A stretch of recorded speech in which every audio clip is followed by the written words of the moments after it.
थोड़ी सी आस किसी से ना लगाएं, क्योंकि हम भगवान शिव की कथा सुनने बैठे, हम उससे आस लगा कर बैठे। हम जितनी देर कथा में बैठे उतनी देर हमें उस परमात्मा से आस लगा कर बैठना। शिव महापुराण की कथा तो यहां तक कहती है कि मंदिर में भी जाओ, शंकर के मंदिर में भी दर्शन करने जाओ भगवान शिव के, और तुम्हारे पास में पर्स नहीं है, तुम्हारी जेब में पैसा नहीं है, तो पड़ोसन से मांग कर चढ़ाना मत।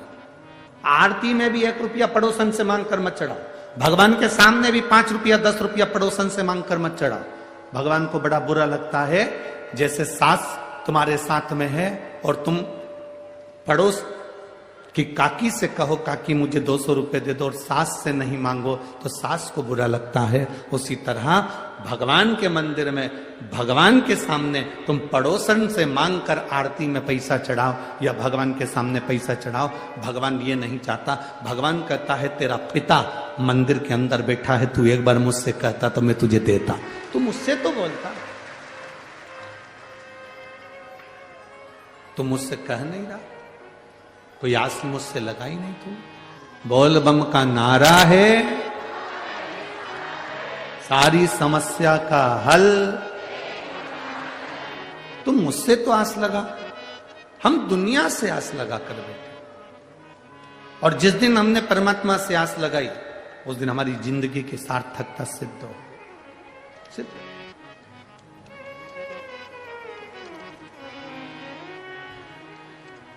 दिल से सुनो, थोड़ी फाइल मोटी होगी, कष्ट ज्यादा होंगे, तकलीफें होंगी, थोड़ा समय लग सकता है कष्ट को मिटाने में, पर अगर आपने 1 लोटा जल देवाधिदेव महादेव को चढ़ाना प्रारंभ करा है तो वो जल खाली नहीं जा सकता, वो जल खाली नहीं जाएगा।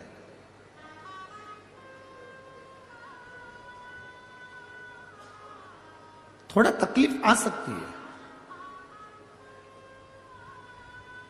एक सिद्धता का भाव अपने भीतर प्रकट करो, जैसे देवराज नाम का ब्राह्मण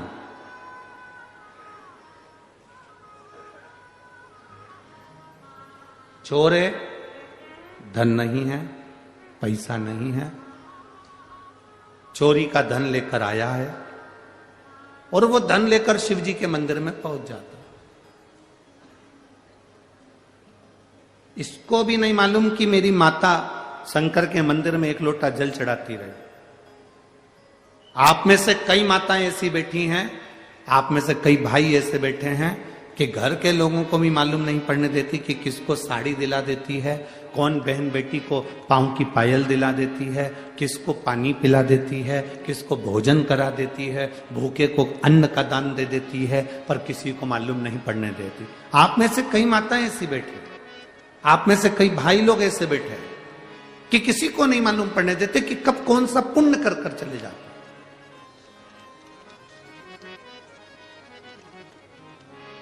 अपने हाथों से अपन सत्कर्म करते चले। कौन देख रहा है हमें उससे मतलब नहीं, कौन हमको देखा उससे मतलब नहीं, कौन ने हमको पूछा उससे हमें मतलब नहीं, कौन हमको चाहा उससे हमें मतलब नहीं।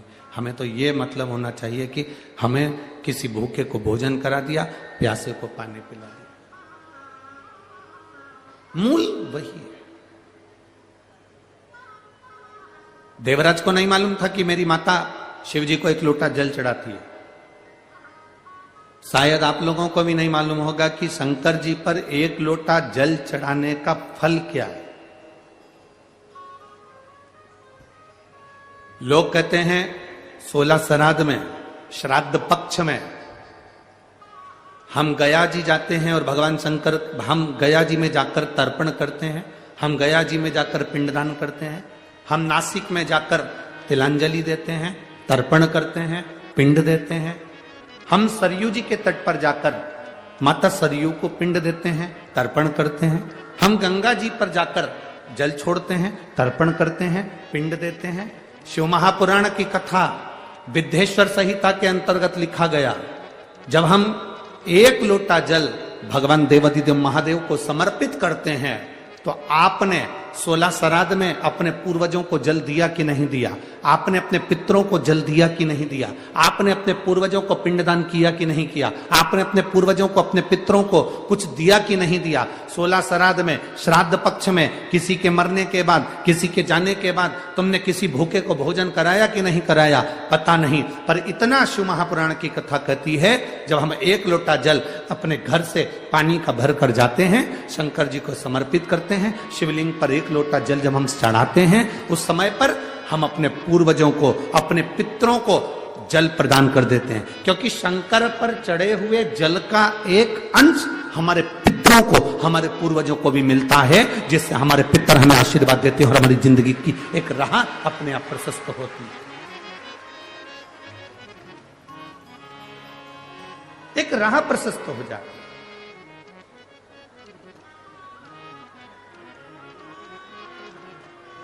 हम वो जल जो शिव जी को समर्पित कर रहे हैं, भगवान शंकर को, भगवान देवादिदेव महादेव को समर्पित कर रहे हैं, वो जल खाली नहीं जाता। आपका दिया गया एक लोटा जल आपके पूर्वजों के हिस्से में भी जाता है। शिव जी पे चढ़ाए गए एक लोटे जल में से एक अंश आपके पितरों को भी प्राप्त होगा। अच्छा चलो एक बात आपसे पूछें, 40 गांव वाले सब उत्तर देना जरा अच्छे से, हो बड़ा ध्यान से उत्तर देना।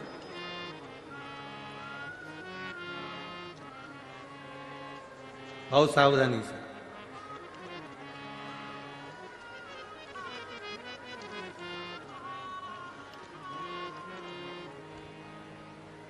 ये कार्यकर्ताओं से निवेदन है, आप लोग जो चल रहे हैं फिर रहे हैं बार बार, आप लोग अपनी जगह पर बैठ जाओ, और जिनको पानी देना है उनसे निवेदन है कि आप बाहर जो धूप में बैठे हैं, गर्मी में बैठे हैं, आप उनको पानी दीजिए।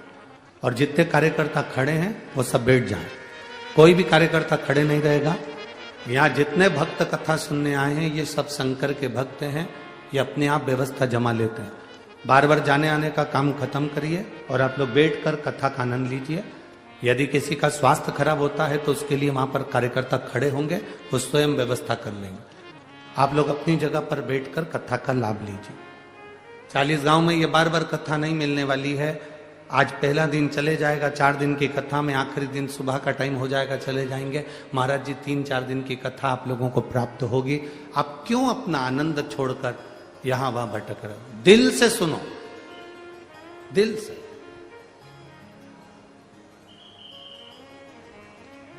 और हम आपसे भी कहते हैं, आपको कार्यकर्ता की जरूरत है कि महादेव की जरूरत है? जम के तो बोलो जरा, बस। तो फिर बड़े प्रेम से, आनंद से बैठकर कथा सुनो। एक प्रश्न आपके भीतर, शिव महापुराण की कथा कहती है, विदेश्वर संहिता कहती है कि एक लोटा जल जब हम महादेव को चढ़ाते हैं, शिव जी को समर्पित करते हैं, तो उसमें से एक अंश पितरों के पास चले गया, एक अंश पूर्वजों के पास चले गया, एक अंश वास्तु शास्त्र के, वास्तु के देवता के पास चले गया, एक अंश नारायण के पास चले गया, एक अंश ब्रह्मा जी के पास चले गया, एक अंश इंद्र के पास चले गया।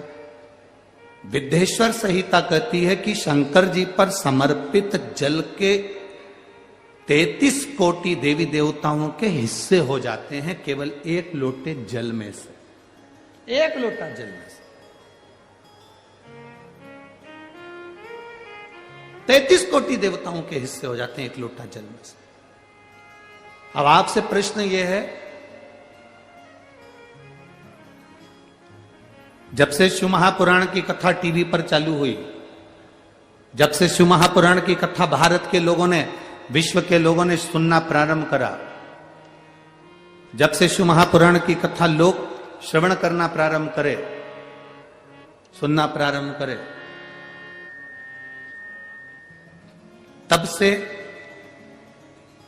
आज तक, और उसके पहले का समय निकाल कर देखना, पहले जब आप किसी को पत्रिका दिखाते थे, हाथ दिखाते थे, तो लोग कहते थे कि पितृदोष है। बोलते थे कि नहीं बोलते थे? लोग कहते थे वास्तु दोष है, लोग कहते थे काल सर्प दोष है। इसका पूजन कराओ, पितृदोष का पूजन कराओ, काल सर्प दोष का पूजन कराओ, वास्तु दोष को सही कराओ। जब से शंकर को तुमने एक लोटा जल चढ़ाना प्रारंभ करा और दुनिया के लोगों ने शिव को मानना प्रारंभ करा, उसके बाद तुमने बहुत कम मात्रा में सुना होगा कि कोई कहता होगा कि पितृदोष है, कि वास्तु दोष है, कि काल सर्प दोष है। क्योंकि सारी समस्या का हल एक लोटा जल। जब हम शिव जी को जल चढ़ाते हैं तो हमारा पितृदोष, हमारा वास्तु दोष, हमारा काल सर्प दोष, ये सब अपने आप धीरे धीरे धीरे धीरे समाप्त हो जाता है, अपने आप।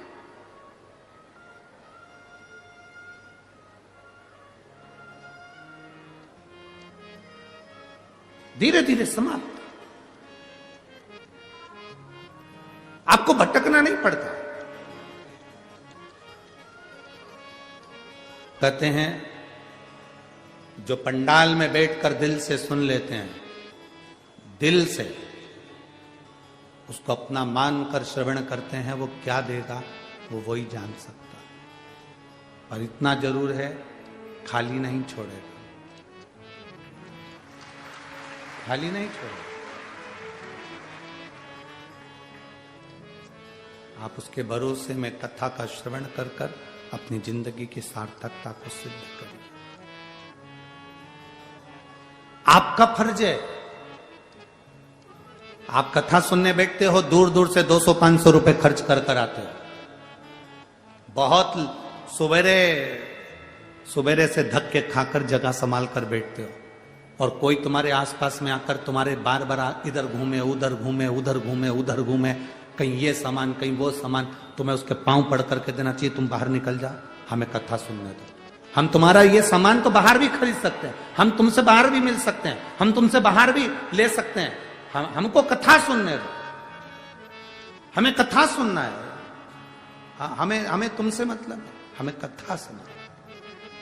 एक विश्वास को पैदा करिए अपने अंदर, भरोसे की दृढ़ता को बनाइए, और जिस दिन तुम्हारा भरोसा दृढ़ होगा उस दिन तुम्हें अपने आप फल की प्राप्ति हो जाएगी अपने आप।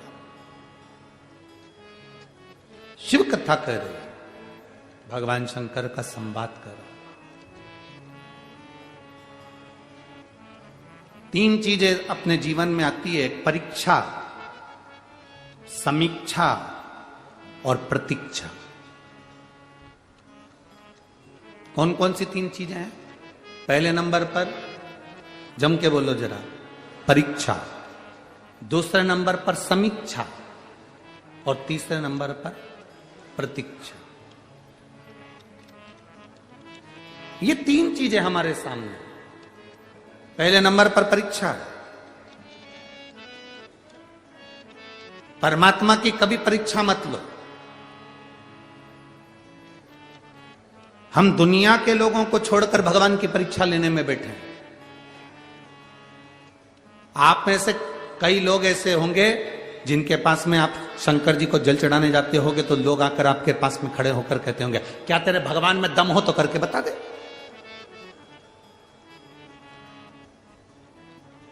तेरे भगवान में अगर कुछ है तो कर कर बता।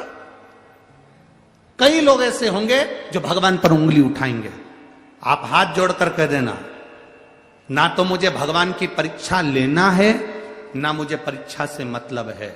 मैं क्यों कहूं कि मेरे भगवान में दम है तो ये करके, ना ना ना, ये व्यर्थ की बात दुनिया के लोग करते हैं, मैं नहीं करती। मैं तो एक लोटा जल महादेव को चढ़ाती हूं, और इस भाव से चढ़ाती हूं कि मेरा महादेव मुझसे कदम से कदम मिलाकर चल रहा है, मुझे और कुछ नहीं चाहिए।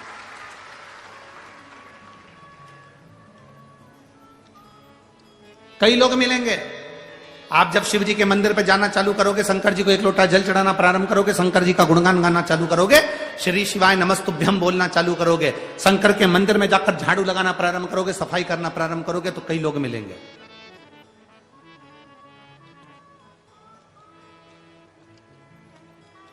आप मंदिर को जब क्लीन कर रहे हैं, साफ कर रहे हैं, मैं माननीय प्रधानमंत्री जी श्री नरेंद्र मोदी जी को धन्यवाद देना चाहूंगा कि राम अवध में विराजमान हो रहे हैं, उसके पहले उन्होंने एक नियम पूरे भारत में लागू किया कि राम जी अवध में बैठे, उससे पहले हमको एक आंदोलन चलाना है, पूरे मंदिरों को साफ करना है। शिव महापुराण की कथा आपने श्रवण कर ये जो नियम आपने शिव महापुराण की कथा श्रवण कर ये नियम जो लिया और पूरे भारत के मंदिरों को, नदियों को, तालाब को, बावड़ी को, सरोवर को क्लीन करने का जो विचार करा, यही समिति का नियम है, यही शिव महापुराण कहती हुई है। ये निर्माल्य विसर्जन के रथ क्यों चला रहे हैं? सब दूर कचरे के रथ चलते हैं, परंतु विठले सेवा समिति आपसे बार बार कहती है, कुबेरेश्वर धाम से बार बार कहा जाता है, शिव महापुराण में बार बार कहा जाता है, निर्माल्य विसर्जन के रथ भगवान के मंदिर के निर्माल्य को इकट्ठे करके उसकी खाद बनाओ, पेड़ पौधे में डालो, नदियों को स्वच्छ रखो, सरोवर स्वच्छ रखो, तालाब स्वच्छ रखो, मंदिर स्वच्छ रखो। साधुता है आप इस चीज की। परीक्षा नहीं लेना हमें भगवान की। कोई तुमसे कहते तेरा भगवान ये कर सकता है, हमें परीक्षा नहीं लेना। हम हमारे भगवान को हम क्यों परीक्षा में लागे, हमें नहीं लेना। दूसरे नंबर पर है समीक्षा। हमें अपने भगवान की तुलना किसी से नहीं करनी। हमें अपने भगवान की तुलना किसी से नहीं करनी। आप अपने लड़के से, आप अपनी बेटी से, आप अपने मुलगा से, आप अपनी मुलगी से, आप अपने बेटे से, आप अपनी बेटी से दूसरे की तुलना मत करो। उसके लड़के को देख ले उसने ऐसा कर दिया, उसके बेटी को देख ले उसने ऐसा कर दिया। नहीं, हमें अपने बेटा बेटी को ऐसा बनाना है कि दुनिया हमारे बेटा बेटी से प्रेरणा लेके उसके बेटा बेटी को देखो उसने ऐसा कर दिया। हमारे बच्चों से प्रेरणा दूसरे ले।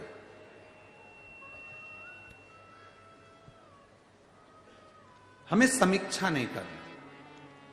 हमें दो चीजें नहीं करना, तीन चीजें हैं। पहले परीक्षा, दूसरी समीक्षा और तीसरी प्रतीक्षा। हमें तीन चीजों में से दो चीजें छोड़ देना। भगवान की पहली, भगवान की परीक्षा नहीं लेना। दूसरे नंबर पर हमें भगवान की किसी से होड़ नहीं करना, समीक्षा नहीं करना। हमें करना क्या है? तो तीन चीजों में सबसे आखिरी की जो चीज है, क्या? जम के बोलो जरा। प्रतीक्षा। हमें इंतजार करना है। मैंने मेरे बाबा को पुकारा है, मेरा बाबा मेरे दुख हरने आएगा। जैसे शबरी राम जी का इंतजार करती रही, प्रतीक्षा करती रही, तो राम आए। शबरी राम जी का इंतजार करती रही तो राम आए। काशी में बैठकर नंदी इंतजार करता रहा तो काशी में विश्वनाथ का मंदिर में शिवलिंग प्रकट होना ही पड़ा। प्रतीक्षा, एक प्रतीक्षा। कौशल्या जी प्रतीक्षा करी, राम आए।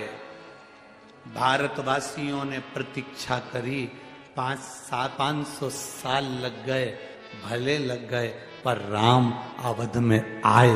ये प्रतीक्षा है। हमें प्रतीक्षा करो, आएगा। ऐसा कोई दुख नहीं संसार में जो खत्म नहीं हो सकता। ऐसा कोई रोग नहीं जिसकी औषधि नहीं। ऐसा कोई दुख नहीं जो मिट नहीं सकता। मिटेगा, बस थोड़ा इंतजार करिए, थोड़ा प्रतीक्षा करना पड़ेगा। आप जितनी प्रतीक्षा करोगे ना, उसमें आपको फल की प्राप्ति होगी, मिलेगा।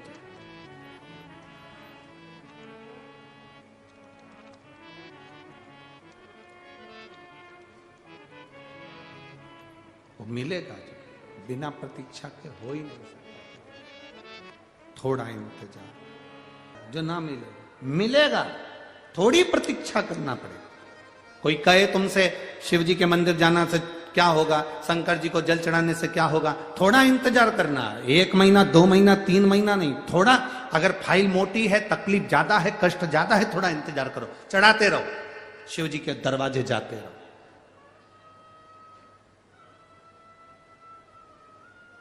आपसे एक बात पूछें, आपके घर में पत्थर लगा होगा, उस पत्थर पर कोई दाग लग गया, उस दाग को साफ करना है तो एक दिन में साफ नहीं हो रहा, या तुमने बार्निश से कोई पेंटिंग कर दी बार्निश से पत्थर के ऊपर, वो छूटी नहीं रही, तो तुम क्या करती हो, उसमें थोड़ा सा घासलेट का तेल डालकर, तारपीन का तेल डालकर छुड़ा, नहीं छूटता, सर्फ डालकर छुड़ाती हो, सर्फ से भी नहीं छूटता, फिर क्या करती हो, कोई नींबू का रस डालकर छुड़ाती हो, फिर भी नहीं छूटा, फिर कुछ डाला, फिर कहा अब 2-4 दिन के बाद में फिर घिसूंगी, फिर 2-4 दिन के बाद फिर घसने बैठी, फिर नहीं छूटा, फिर 2-4 दिन के बाद घसा, रोज घस रही है, रोज उसे घिस रही है, रोज साफ कर रही है, तो ईमानदारी से बोलो एक दिन वो साफ होगा कि नहीं होगा? अरे बोलो तो जम के, होगा ना। जब तुम रोज घिसोगे तो वो साफ होगा। उसी तरह तुम्हारा दुख बहुत बड़ा है, तुम रोज रोज 1 लोटा जल महादेव को चढ़ाओगे तो वो दुख साफ जरूर होगा। बोल बम का नारा है, इतना धीमा बोलोगे तो कल्याण तुम्हारा है? थोड़ा दमदारी से बोलो, बोल बम का नारा है, सारी समस्या का हल, आपका दुख कटेगा जरूर, थोड़ा समय लगता, थोड़ा सा। गाड़ी चलाना आती है आप लोगों को? किस किस को आती है, जरा हाथ उठाओ। जिसको आती है हाथ उठाओ जरा। आती है सबको? हाँ ठीक है। अच्छा ड्राइवर कौन सा है?